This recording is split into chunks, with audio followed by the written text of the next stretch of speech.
What's going on, my people? Welcome back to another episode of the Stop the Count podcast. In this episode, I will be talking about another stacked weekend for combat sports. First, for some boxing news, David Benavidez' promoter has came out and said that the David Morrell fight has been agreed for an October/November date. What an amazing fight this will be. Now, in the MMA world, it has also been said Henry Cejudo and Chito Vera have agreed for a fight at UFC 292 in Boston. It is not official, just speculation, as Henry has came out and talked about it already. It also looks as if Kai Kara France will fight Manel Kape on the Sydney card in September.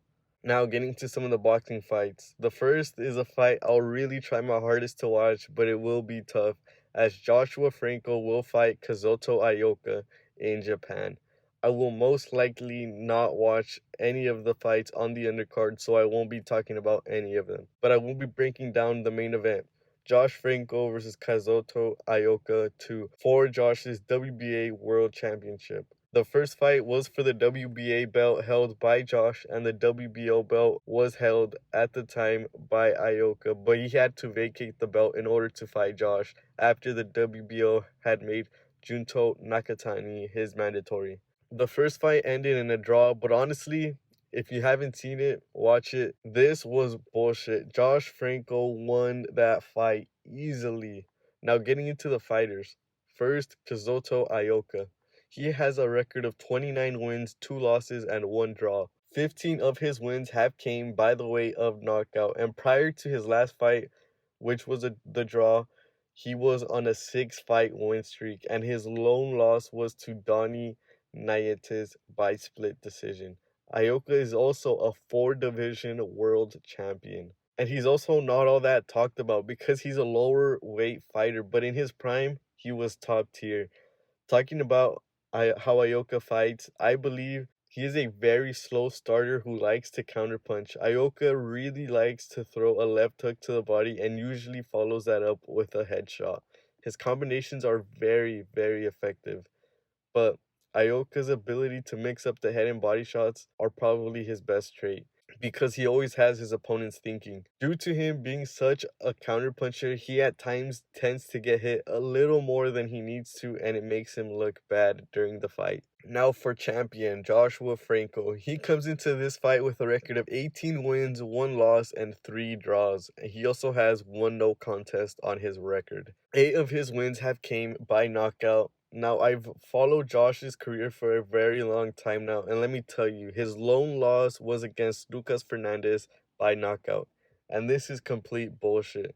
Way too early of a stoppage, especially considering Josh was pretty much dominating the whole fight. He's also probably the king of fighting the same opponents. He fought Oscar Negrete 3 times, winning once and drawing twice.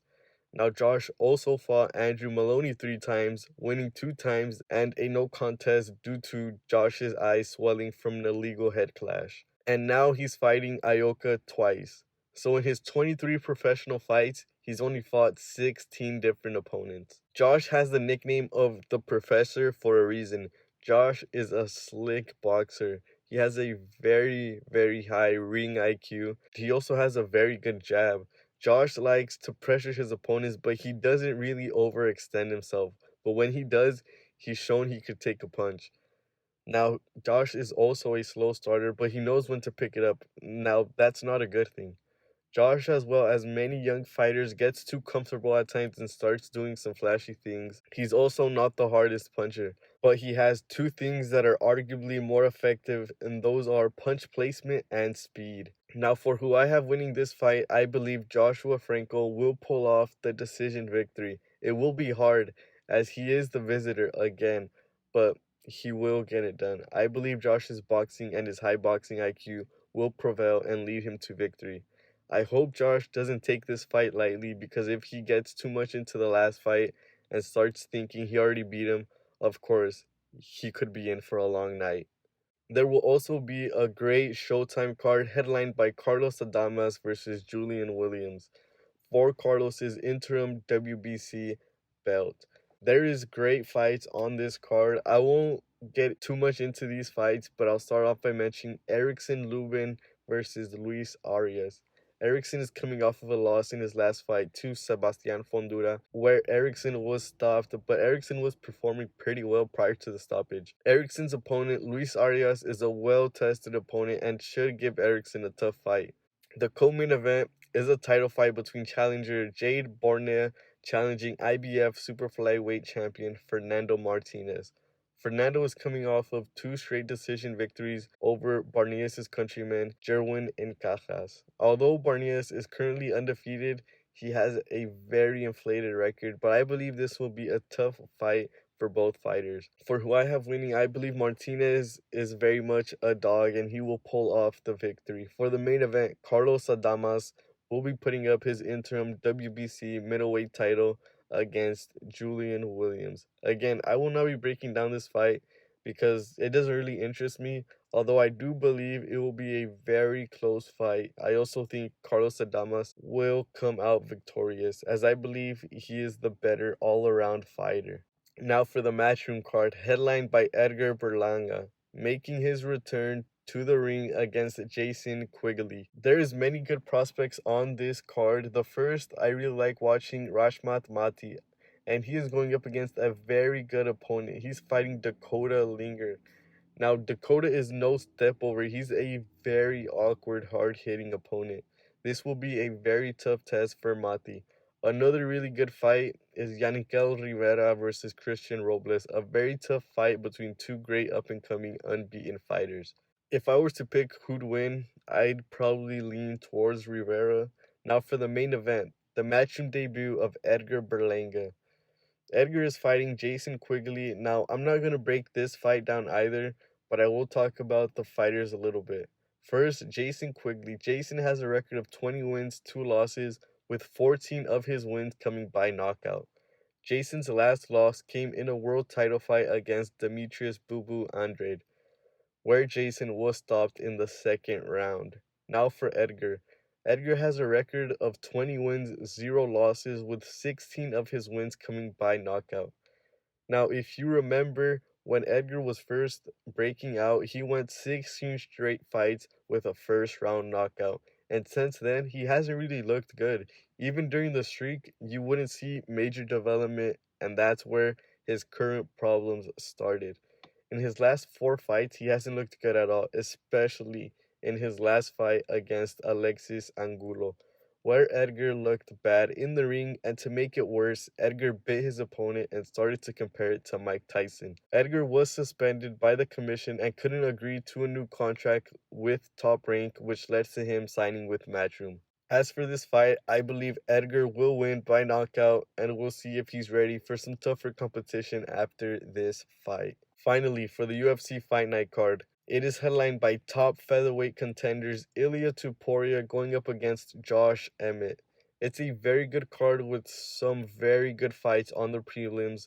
Just for a couple fights that I'll be looking forward to, starting with 2 great flyweight prospects going up against each other in Tatsurotaira going up against Kleydsonrodriguez. Another really good fight will be codybrundage versus sedriquesdumas. I'm still really high on Dumas, but he's facing another tough wrestler in Brundage. Although I usually pick the better wrestler, I believe Dumas' striking will benefit him greatly in this fight. For some fighters I think will have a great performance, Trevorpeek and brendanallen. I believe Trevor is in a close fight, but from what he showed me in his last fight, a knockout can come at any time, so I would believe Trevor wins by knockout. Now for the main event, an amazing main event, Joshemmett versus Iliatopuria. This is such a good fight. I'll start off by talking about Joshemmett, such a tough opponent for anyone he faces. Josh has a record of 18 wins, 3 losses, with 8 wins coming by finish. Prior to his last fight, which was a loss to interim featherweight champion Yair Rodriguez, he was on a 5-fight win streak. Getting into Josh's game a little bit, Josh starts off his fights very slow, trying to gather as much information on his opponents as possible. But it's also on his feet where Josh is most vulnerable, as he knows the power he possesses, so he risks himself getting hit to try and land that one big shot. Josh has been hurt multiple times in his fights before, And it was also in the fight against Yair where he was really getting destroyed by Yair's kicks and knees. Even in the Calvin Kattar fight, he was starting to get hurt by Kattar's knees. Josh is also good on the ground, although I don't believe that's where he wants to be. Now for his opponent, Iliatopuria. Ilia has a record of 13 wins, 0 losses, with 12 wins coming by finish. This is a huge step up in competition for Ilya and a major test. Getting into Ilya's game, I believe Ilya is a very good all-around fighter. He's a very hard puncher and also has very strong kicks as well. His takedown defense is good. It's when he gets taken down or is on the ground, he's very capable of ending the fight there. He's very smart and dangerous on the ground. Ilya has a ferocious ground game, but the biggest flaw is Ilya's defense. He has been hurt multiple times in his fights before, and that has a lot to do with how Ilya overextends himself and leaves himself open for his opponents to counter him. Now, for who I have winning this fight, I believe this is a very dangerous, hard fight for Ilya, as the power Josh possesses is very dangerous. And also on the ground, Josh's strength will be a huge problem for Ilya. There really is no way I see Ilya winning this fight, as it'll be very hard for him to go 5 rounds with complete composure, not getting overexcited and risking this fight. So if I were a betting man, I would pick Joshemmett to win by decision, more likely by knockout. But I'm a very big fan of Ilya, so I'll be rooting for him to win. And to talk about the big news that came out while I was uploading my last video, the Selecionmexicana has officially let go of diegococca as manager and appointed Jaime El Jimmylozano as interim manager for the Gold Cup. In my opinion, the best decision that could have been made. I'd rather have this decision made 3 years out from the World Cup than 8 months from it. Jimmy was the trainer that led Mexico to the 3rd place in the Olympics game. The team has a strong base of those Olympic players, although I still believe it will be a tough test for Jimmy to impose his style of play on this team. It's not impossible. As I said in my last video, I think hiring Jimmy would be the best decision Mexico could make. Yes, he's young, but experience doesn't mean everything. He has the love and trust of some of the players, and Jimmy is also very dedicated to his craft. He's always learning from the best around the world. Not to mention, the Selección finally has a Mexican leading them for a short time. Jimmy was also a former national team player, so he knows what it feels like to sport the jersey. His first game in charge will be on June 25th against Honduras, as Mexico's quest for the Gold Cup kicks off.